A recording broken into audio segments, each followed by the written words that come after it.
Brothers and sisters, I'm Jesse with Living Tree Community Foods, and this is an historic day indeed. We're here at Purity Organics in the heart of the great Central Valley, and I'm with Steve Koretoff, one of the men who grow your almonds. And we're here today at a very, very special time. We're surrounded by the almond bloom. As far as the eye can see, we're immersed in a sea of blossoms. This is so very, very special indeed. And Steve, let me ask you this. For how many years have you and your family been growing almonds? My father planted the first orchard right down the street from here in 1966. And beyond that, for how many generations have you and your family been on this California earth? Yeah, the land that we're standing on right now is the original homestead that my great-grandparents bought after they came from Russia, and the family's been here since about 1908. So in my understanding, you've been here for all of 5 generations on the land. Yep. And now you've reached a magnificent point where you have over 500 acres of acres of almonds under cultivation, and on that vast amount of land, you have something like 70,000 almond trees. That's a whole lot to take care of. That's an amazing thing. And last year, they harvested over 1 million pounds of magnificent organic almonds. That is a great, great triumph indeed. 5 generations on the land, on this California earth. And this is very, very special California earth indeed, because we're here in the Central Valley, and this earth was once a great inland sea, and that has something to do with its wondrous fertility, indeed. So I want to ask you about that. So to produce a million pounds of almonds takes a whole lot of fertilization. So the first thing I want to ask you, Steve, how do you bring fertility to your land? Yeah, our number one component is compost, organic compost. Yeah, organic compost from composted dairy manure. That's our primary source of plant nutrition. But in addition with that, we use some organic fertilizers that are derived from fish meal and different things like that, and that's actually a foliar that we put onto the leaves. And so what we want to do is we want to make sure all season long that the tree is being fed and nourished, so that way it has all the energy that it needs to produce a high quality organic almond. That's so very special. I want to say, as a backyard grower, and prior to that, we used to have a nursery devoted to heirloom and historic fruit trees. Cow manure is a very, very special gift. It's just filled with life forces. It's filled with life energy, and I'm gratified to hear that the basis of your fertilization program happens to be cow manure, and I'm very gratified to hear that indeed. That makes so much sense. So basically, that's how you do your fertilization, and then where does the water come from for 70,000 trees?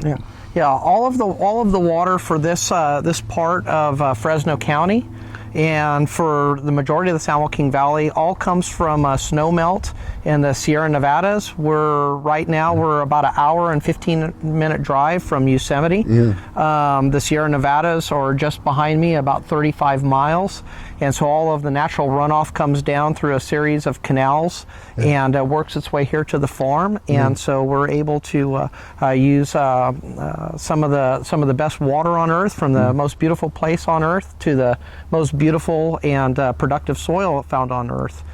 The topsoil in this area is several feet deep. The San Joaquin Valley is home to the most fertile farmland anywhere found in the world. There's some parts in this area where the topsoil is literally 30 feet thick. There's a lot of places in the world where they're happy if they have 6 inches of cultivatable soil. Yes. And here we have some places 30 feet thick. That is phenomenal. That's again. I just want to emphasize.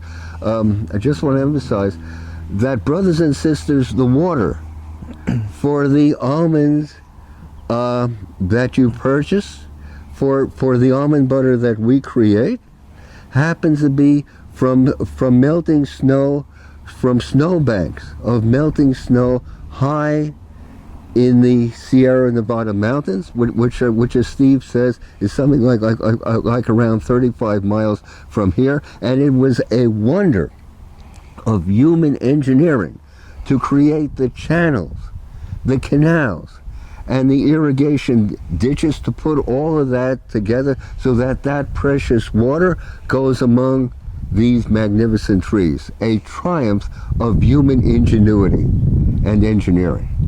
So that's I'm very, very gratified to understand that, and I think that it's I'm also gratified that with all this work and all this labor, last year you produced just about something like 1 million pounds of alive organic almonds. That is so very, very special indeed. Where do you sell most of your almonds? Who purchases them? The majority of our almonds are sold right here in the domestic United States, and we do sell some almonds and almond products in Europe and also in the Pacific Rim. But the bulk of our business is right here in the United States. I'm so gratified. I'm so gratified by that indeed, and nutritionally speaking, what is so special about the California organic almond? I've been to trade shows in Europe.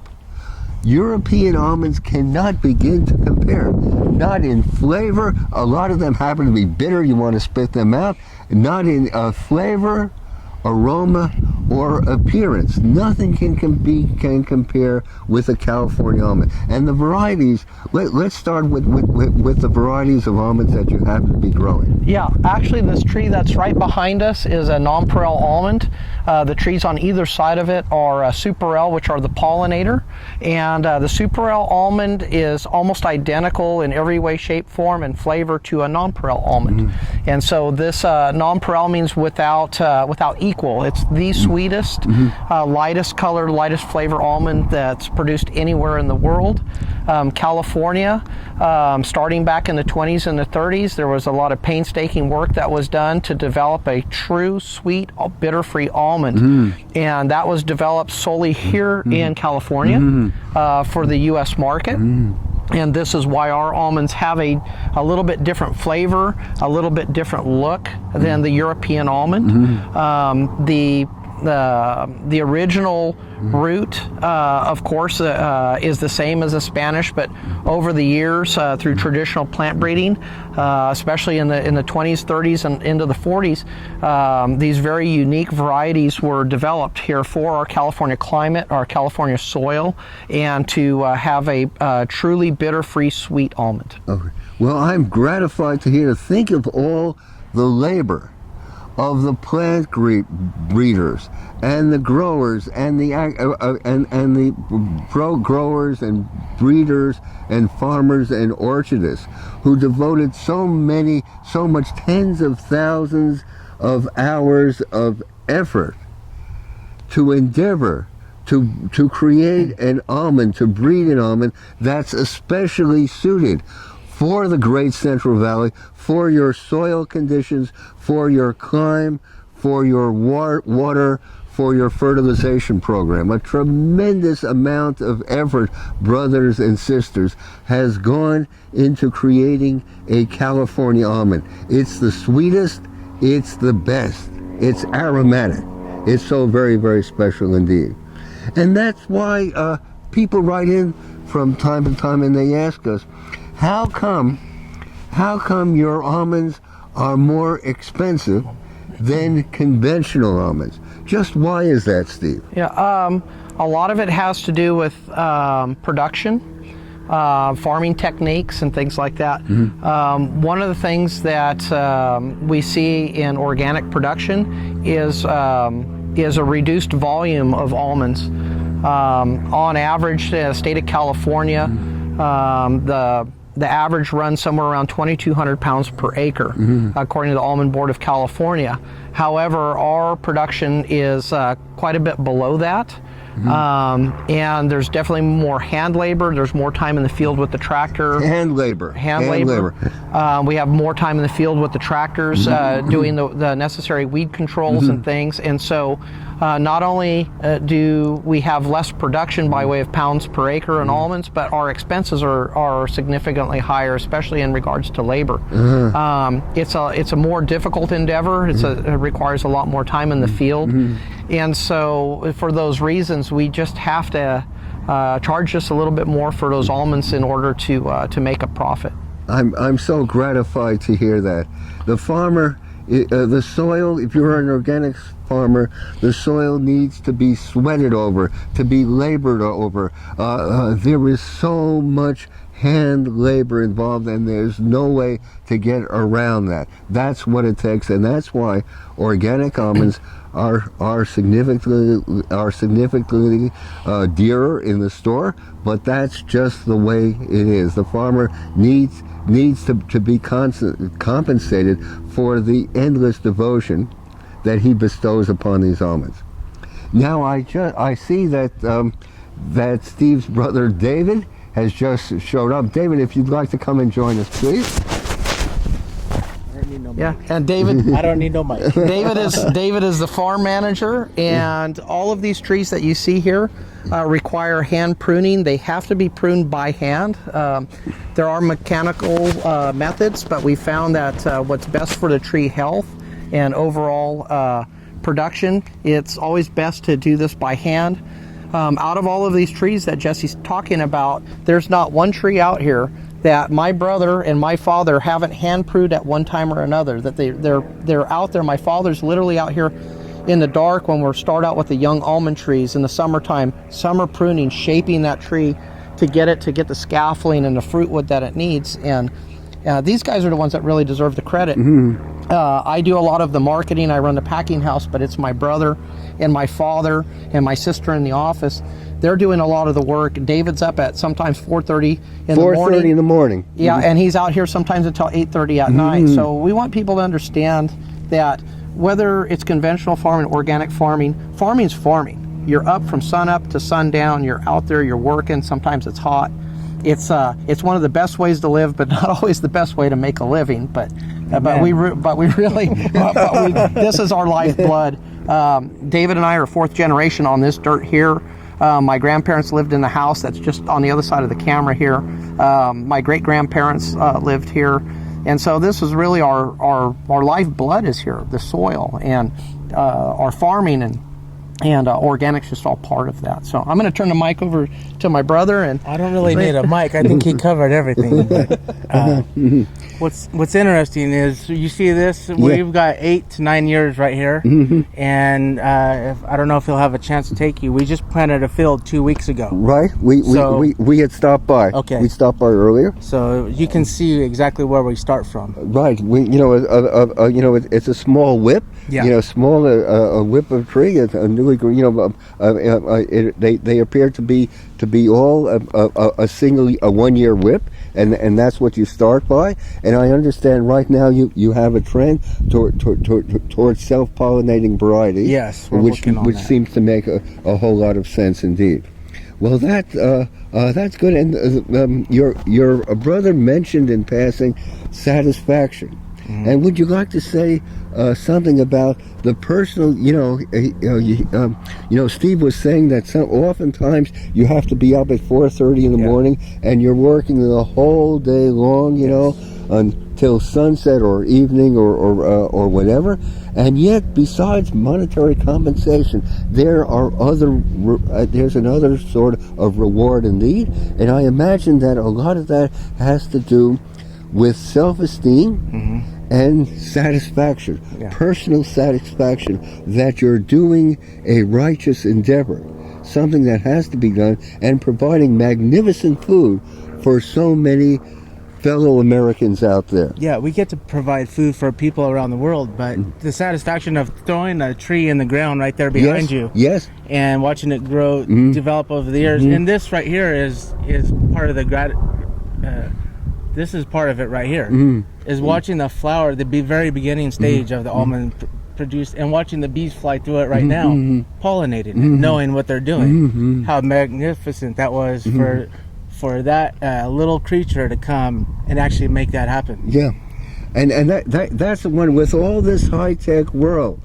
with all the high-tech technology of this and that and whatever, still a bee has to visit each and every flower for that flower to perform the miracle of in a couple months' time recreating itself in the form of an almond. Yeah.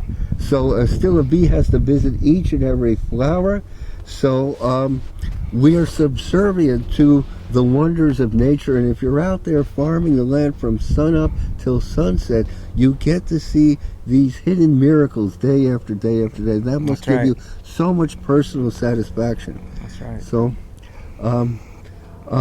Dave, I just want to say it's a privilege and a pleasure speaking with you, and Steve, a privilege indeed. I've learned so much, and I just want to say all of this gives us a great deal of hope. The almonds are blossoming once again, brothers and sisters, and despite everything, despite the real challenges and difficulties and crises after crises out there, the fact that the almonds are blossoming gives us so much hope that we will come through. We will surge through, we will go through and recreate this America towards more and more aliveness. A privilege indeed speaking with you. Yeah, thank you. Thank you kindly Jess. indeed. Thank you. Thank you. Very good. We're going forward. I have that nutrition if you want me to do that. One last word, if you want to, Steve, if you want to tell us about the nutritional qualities of the almonds that you grow.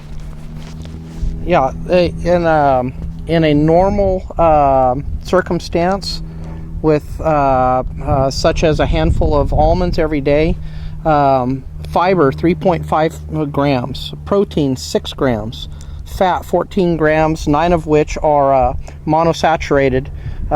That's one of the neat things about fat in the almond, is it's one of the few saturated fats that your body can actually break down, and because of that, it's a difficult thing to break down, but your metabolism continues, it keeps going. So those that are trying to control weight or lose weight, that's a great thing to keep your metabolism going, and foods that keep your metabolism going are a great natural healthy way to do that.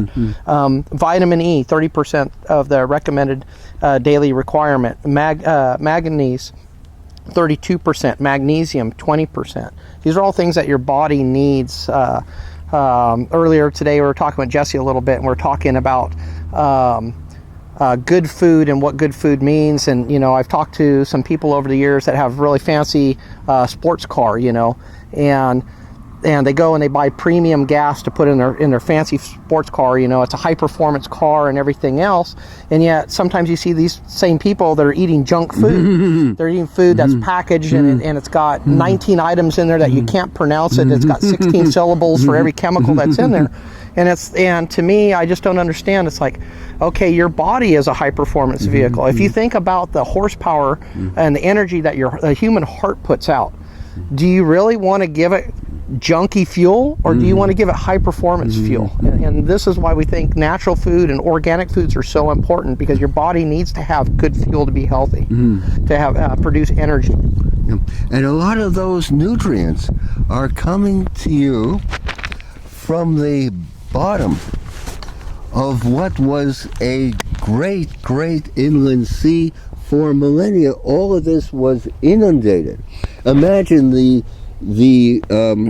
waters were just teeming with life, and all of the droppings of the fishes and the fowl and the fowl and the wildlife and so on all coalesced on on the bottom of the seabed, and now it's finding its way, all the minerals and nutrients, into the almonds that we're eating.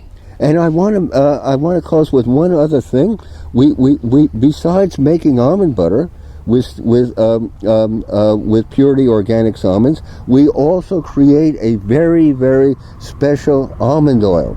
And this almond oil, if you rub it on your skin, it brings the skin back to life. It bestows vivacity. It bestows function. It makes the skin wondrously growing. Almond oil, besides an excellent salad dressing, is also a magnificent massage oil. So just a small note, the almond is so versatile. It lends itself to so many culinary uses. Well, thank you, Steve and David. It's a magnificent time for me. It's a privilege and an honor to be out here among the blossoming trees. Thank you kindly indeed. Yeah. Thank you. Thank you for coming to see us. It's always a pleasure, and we'd just like to thank everybody out there that purchases our almonds and almond products through you and Living Tree. We really do appreciate the business, and it really means a lot to us, especially how committed to raw foods and organic foods that your customers are. And we're committed to trying to give you the best possible quality at the best possible value. That really means a lot, because everything we do out here in the field really doesn't mean anything unless we have a customer for that product. And in a day and age when everybody and their brother's getting into the organic business, and you start seeing a lot of things, it's really nice to see somebody like one of the godfathers of organic, like Jesse and his company, working together with an old farm family like ours. They've been here since 1908. These values that we have about the food system and the way that we do things. We're doing this because it means something. Our health, our business relationship, the way that we work with each other, all these things have so much value. And in this day and age of packaged foods and quick things, sometimes that gets lost. And I just appreciate Jesse giving us this opportunity to say from the bottom of our hearts and from our family that thank you, because we can't do this without you. Thank you, brothers and sisters. We're going forward to ever higher levels of aliveness and vivacity. That's what it's all about. May I wish you and family good health, prosperity, and success in all of your endeavors. A privilege indeed. Thank you.